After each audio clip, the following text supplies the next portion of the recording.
زړه ته دا زنګ څنګه لګیږي، یعنی ګناهګار سړی د زړه ته زنګ څنګه لګیږي. ډیر اهم او ډیر قیمتي بیان دی، لازمي تر اخره پورې واورئ. زړه مهر دی، په غوږونو مهر دی او په سترګو پرده ده. حق به څنګه وپېژني؟ سوال، آیا دوی سره الله ظلم کړی دی چې داسې ورسره کړي دي؟ نو ولې ورسره داسې کړي دي؟ د دوی د ضد او د عناد د لاسه. رب العالمین څوک منع کوي نه د خپل دین نه، د دوی د ضد او د عناد د لاسه. نو ورسره دا یاده کې او بار بار یې ویم، د رب العالمین په سزاګانو کې لویه سزا دا دی چې یو بنده له ورکوي چې د خپل دین نه منع کړي. نو الله مهر والی دی په زړونو د دوی باندې.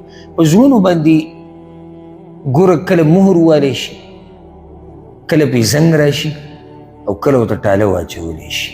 د درې سزاګانې دي، کله مهري، کله زنګ، کله ټاله. رسول صلی الله علیه وسلم په حدیث کې دا خبره ذکر کړې ده چې په ګناه پسې ګناه کې، په ګناه پسې ګناه کې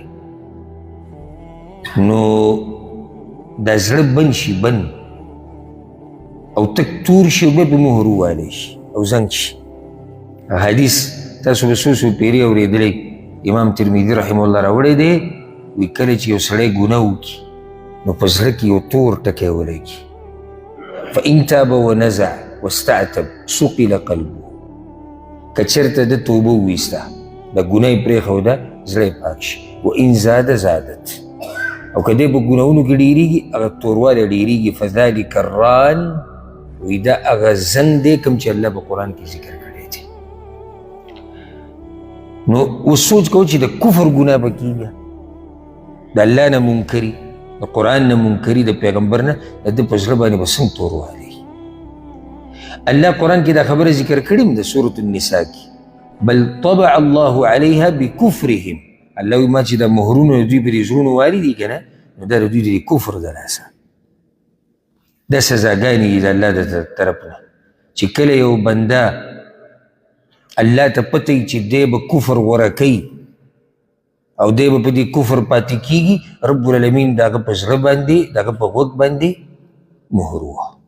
نو چې په زړه باندې مهر ووالی شو، نتیجه سره ووته،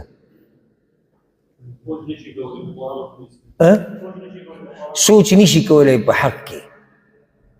خبره ختمه شوه. په غوږونو پرده اورېدی نشي. دغه اورېدنه هم د ښکاره معنوي چې کوم د اورېدو طاقت ته ختم شو.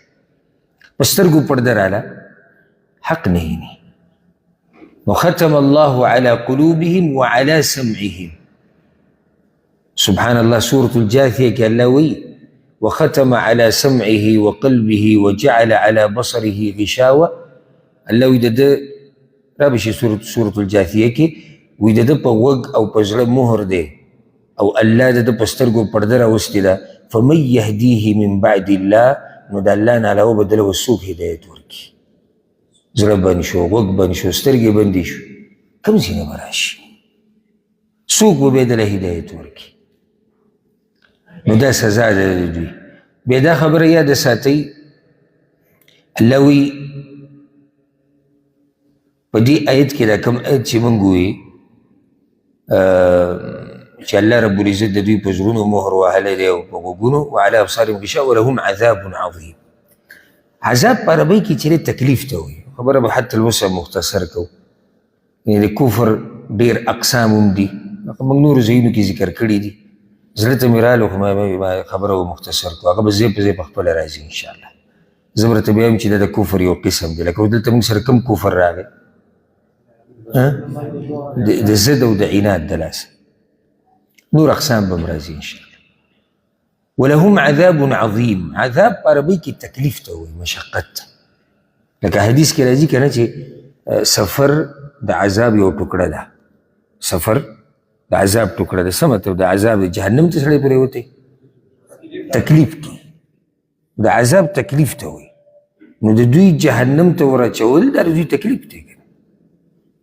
عظیم، ډېر لوی، ډېر لوی. څومره لوی الله ته پته ده.